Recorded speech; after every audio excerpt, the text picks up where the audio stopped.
Good day, everyone. We're here to tackle about the Paris to Berlin on 1885 until 1887. After completing his studies in Madrid, Rizal went to Paris and Germany in order to specialize in ophthalmology.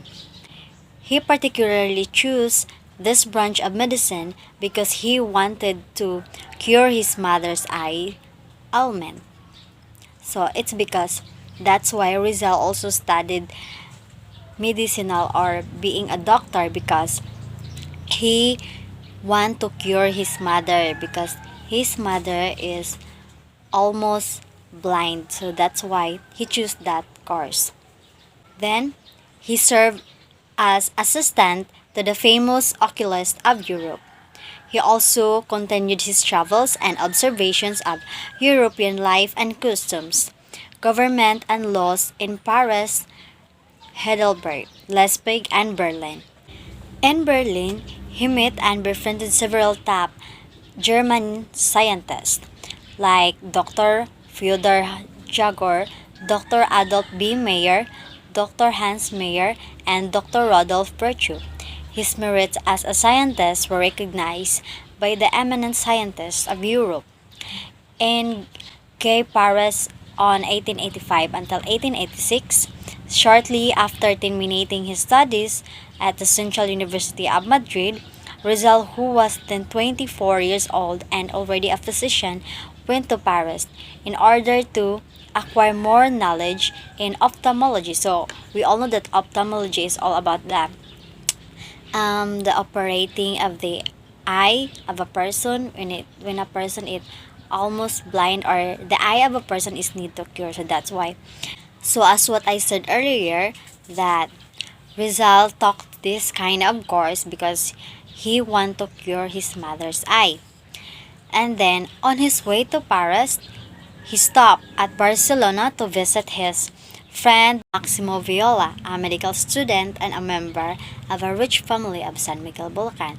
So Rizal decided to went Barcelona to visit Maximo Viola, and Maximo is also a medical student, so they are on the same course.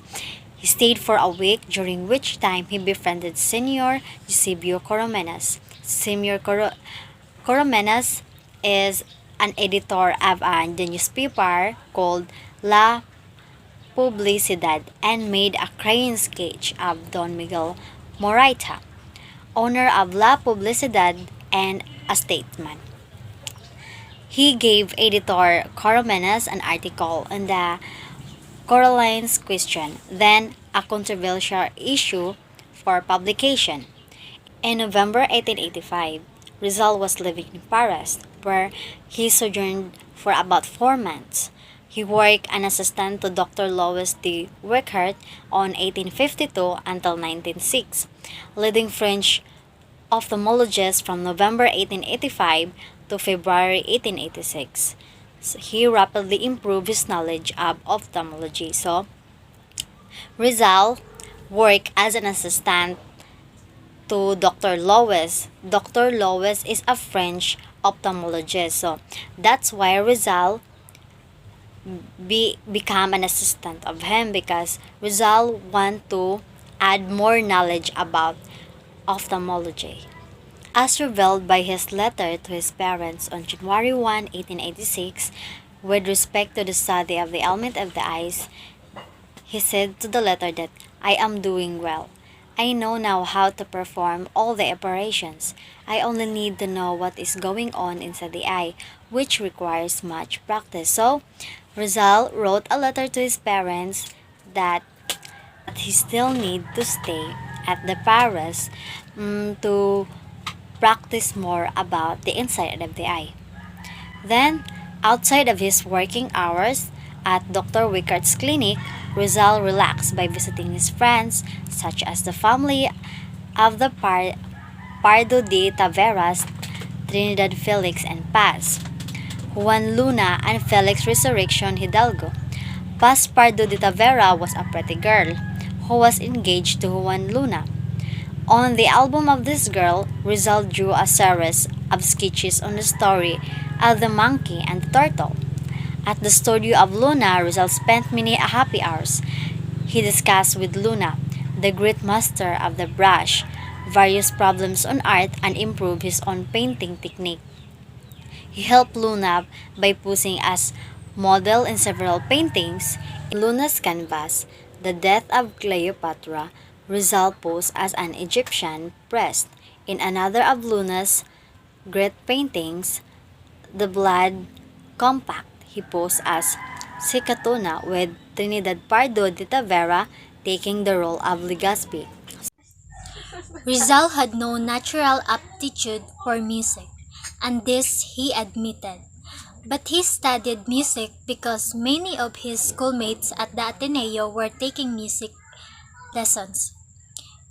In a letter dated November 27, 1878, he told Enrique Lete that he learned the supigeo, the piano, and voice culture in 1 month and a half. However, he confessed that he can't sing well. If you could hear me, you wish you're in Spain because my voice is like the betraying of asses. By sheer determination and constant practice, Rizal came to play the flute very well. He was a flutist in various impromptu reunions of Filipinos in Paris. It is said that he even composed some songs, particularly Alin Mang Lahi or Any Race, a patriotic song which asserts that any race aspires for freedom, and a sad danza, La Deportation, which he composed in Dapitan during his exile. In historic Heidelberg, after acquiring enough experience as an ophthalmologist in Dr. Weckert's clinic, Rizal reluctantly left Gay Paris on February 1, 1886 for Germany.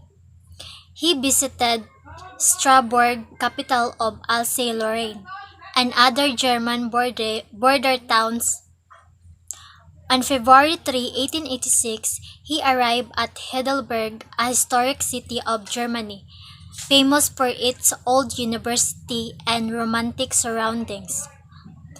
For a short time, he lived in boarding house with some German law students. These students found out that Rizal was a good chess player, so they made Rizal member of the chess players. He became popular among the German students because he joined them in chess games and beer drinking and watched their friendly saber duels. After a few days, Rizal transferred to a new boarding house near the University of Heidelberg. He worked at the university's eye hospital under the direction of Dr. Otto Becker, distinguished German ophthalmologist, and attended the lectures of Dr. Becker and Prof. Wilhelm Koenig at the university. During weekends, Rizal visited the scenic spot around Heidelberg, including the famous Heidelberg Castle, the romantic Nectar River, the theater, and the old church. He noticed that the German Catholics and Protestants practiced ecumenism, for they lived together for harmony and cordially. One of the town's churches was used one half by the Catholics and the other half by Protestants.